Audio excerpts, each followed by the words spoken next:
প্রিয় সহকর্মীবৃন্দ, আসসালামু আলাইকুম। যেখানে বসে আমার এই আলোচনা শুনছেন সবাইকে ধন্যবাদ এবং শুভেচ্ছা। আজ আমি আপনাদের সামনে যে বিষয়টা নিয়ে কথা বলার জন্য হাজির হয়েছি সেটা হচ্ছে আমাদের গতকাল একটি এমপিভুক্ত শিক্ষক কর্মচারীদের অবসর এবং কল্যাণ ট্রাস্ট নিয়ে বা অবসর এবং কল্যাণ সুবিধা তহবিলের একটি খবর বের হয়েছে। সেটা হচ্ছে অবসর এবং কল্যাণ সুবিধা তহবিলে কল্যাণ ট্রাস্টে 3 জন পরিচালক নিয়োগ দেওয়া হয়েছে। তার মধ্যে 2 জন হচ্ছে পরিচালক এবং একজন সহকারী পরিচালক। জনাব মোহাম্মদ হুমায়ুন কবির, ইনি একজন সরকারি কলেজের অধ্যাপক। এনাকে অবসর এবং অবসর সুবিধা বোর্ডের অবসর ট্রাস্টি বোর্ডের অবসর সুবিধা বোর্ডের পরিচালক হিসেবে নিয়োগ দেওয়া হয়েছে। এবং জনাব মোহাম্মদ জাহাঙ্গীর আলম, ইনি একজন সরকারি কলেজের অধ্যাপক। এনাকে কল্যাণ ট্রাস্টের পরিচালক করে নিয়োগ দেওয়া হয়েছে এবং একজনকে সহকারী পরিচালক হিসেবে নিয়োগ দেওয়া হয়েছেন, নাম মোহাম্মদ তরিকুল ইসলাম, ইনি একজন সরকারি কলেজের অধ্যাপক। এখন আমার প্রশ্ন হচ্ছে, প্রিয় সহকর্মীবৃন্দ, বিষয়টা একটু ভেবে দেখেন, এই কল্যাণ বা অবসর সুবিধা বোর্ডগুলো কাদের? এমপিভুক্ত শিক্ষক কর্মচারীদের।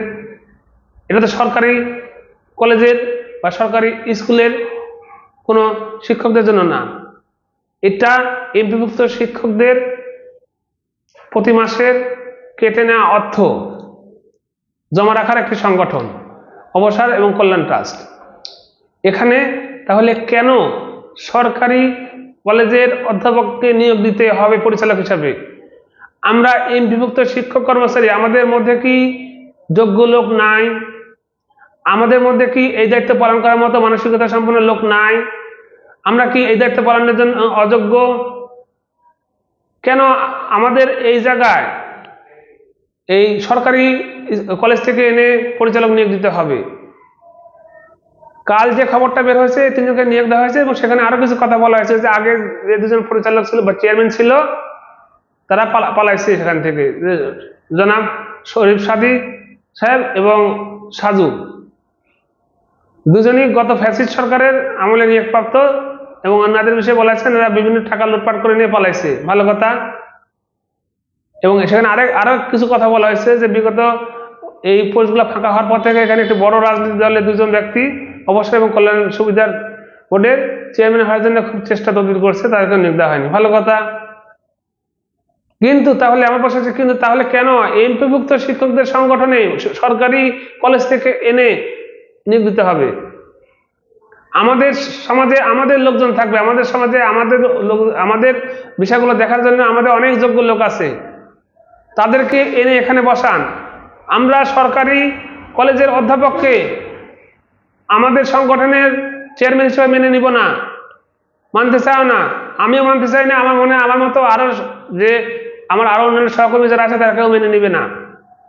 আমি আমার অন্যান্য সহকর্মীদের উদ্দেশ্যে বলবো, আপনারা এই বিষয়ে সোশ্যাল মিডিয়া প্রতিবাদ করে তুলুন। কেন আমাদের কল্যাণ অবসর সুবিধা ট্রাস্টে সরকারি কলেজের অধ্যাপক নিয়োগ পাবে?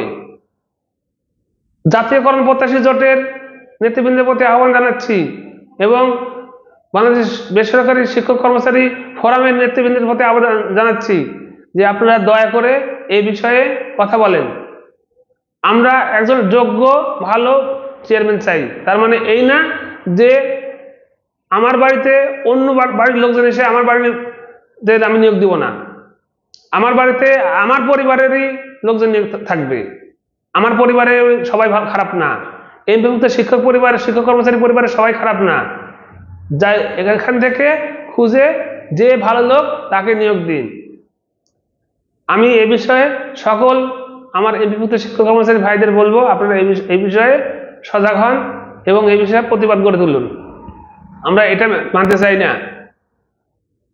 এতদিন মানে এটা আরেকটা ভার্সন, এটা আরেকটা উন্নত ভার্সন, যে এতদিন ওই সরকারি দলের লেজুর ভিত্তি করা লোকদের খাওয়ানো হয়েছে, এখন সরকার সমর্থিত লোকদের মানে সরকারি চাকরিজীবীদের খাওয়ানোর ব্যবস্থা করতেছেন। মানে এক চোর বিদায় হয়েছে, অন্য জায়গা থেকে আবার চোর নতুন ভাবে তৈরি করে এনে বসার চেষ্টা করতেছে। আমরা এটা মেনে নিব না। আমাদের সংগঠনের লোক, আমাদের এমপিভুক্ত শিক্ষকদের সংগঠনে এমপিভুক্ত শিক্ষকরাই থাকবে। দয়া করে এই বিষয় নিয়ে সকলে সোশ্যাল মিডিয়াতে লেখালেখি করেন। ধন্যবাদ সবাইকে।